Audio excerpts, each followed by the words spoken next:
Này nó sắp bát này.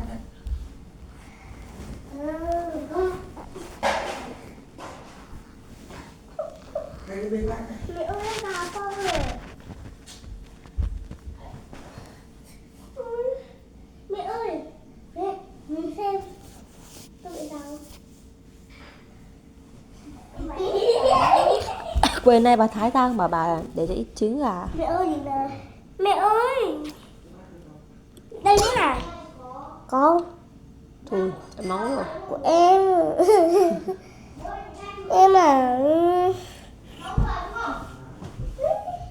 Bố ơi kìa. Sao? Em vào.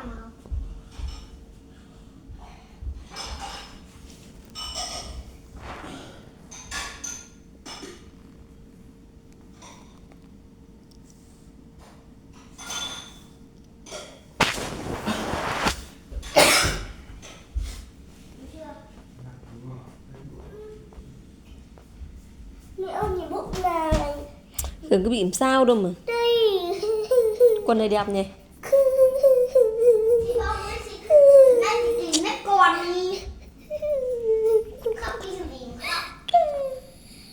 Người ta còn em luôn.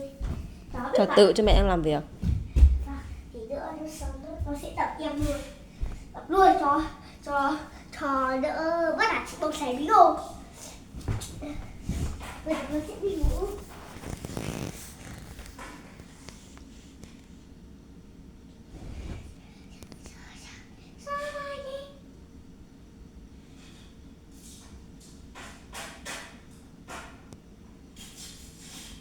Vợ ơi, con rất là vô gì rồi em biết sao không? Con thấy ai? Con cứ hello rồi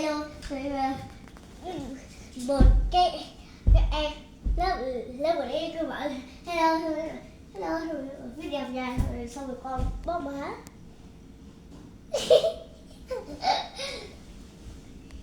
Khỉ ghê. Con lợn.